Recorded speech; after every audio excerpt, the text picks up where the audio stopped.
Sabili Academy presents Islam Step by Step. Course 5, Your Fasting. Sheikh Asim Al-Hakim. بسم الله الرحمن الرحيم. الحمد لله والصلاة والسلام على رسول الله وآله وصحبه ومن اهتدى بهداه. And welcome to Islam Step by Step. What is the virtue of fasting?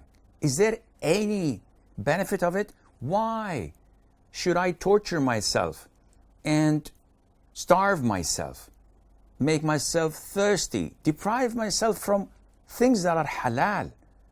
What's the reason? Well, scholars had stated that there are many reasons, but the most important reason of all that every new Muslim and all Muslim by default should acknowledge is that we are servants of the Almighty Allah, who created the universe and who ordered us to do things for our own benefit, not for His.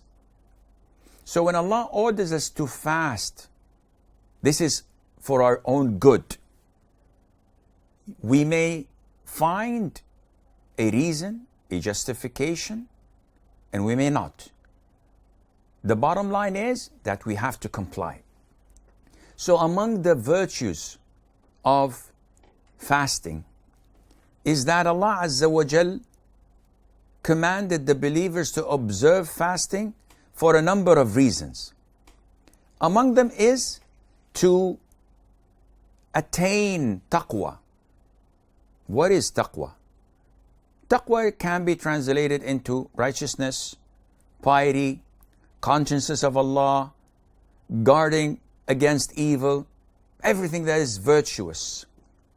Allah says in the Quran, O you who believe, fasting has been prescribed for you, just as it was prescribed for those before you, so that you may become righteous.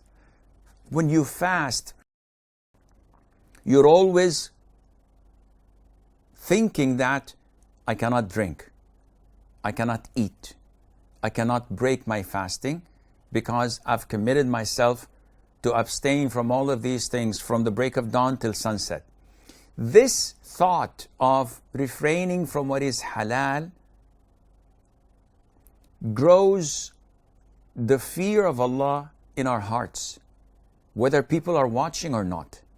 And indeed, this by itself is one of the greatest blessings of Allah. A child who's in the toilet performing wudu in the middle of the hot summer, he's thirsty, while rinsing his mouth in ablution, if he looks right and left, there's nobody watching. He could swallow, he could drink water. But he doesn't do that because he knows that Allah is watching. And this by itself shows you how Islam upbrings his congregation, his followers, to be abiding by the laws of the Sharia. And as a consequence, being a law-abiding citizen. Not for the CCTV cameras, not for the law or the authorities, rather because of his own fear of Allah Azza wa Jal. Among the virtues of fasting is that it provides ample training in refraining from sin, wrongdoings. Not only that, it helps you kick the habit. And I'll explain. So many times we are addicted to halal things. So we're addicted to eating, we're addicted to drinking, we're addicted to what Allah has given us. And there's nothing wrong in that.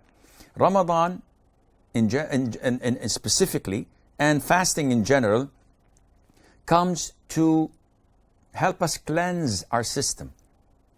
So even what is halal that we're addicted to, Allah gives us a 14 to 16 to 18 hours in Ramadan to stop and refrain from it, to overcome our own desires from halal things. which indeed would be logical to prevent us from falling into haram things. And this is why when people manage to train themselves in avoiding what is halal, by default, avoiding what is haram would be much, much easier. And this is the essence of fasting. Imagine, the Prophet says, alayhi salatu wasalam, a person who does not desist or refrain from deceitful speech and actions while fasting must know that Allah is not in need of him leaving his food and drink. What a profound hadith.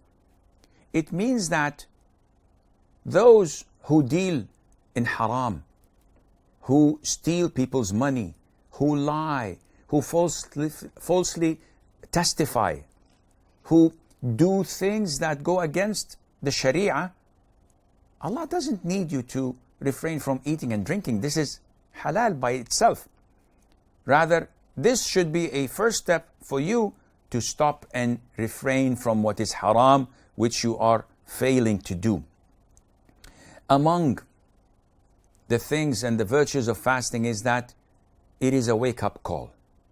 When you fast, you feel the pinch of hunger and thirst. You can relate.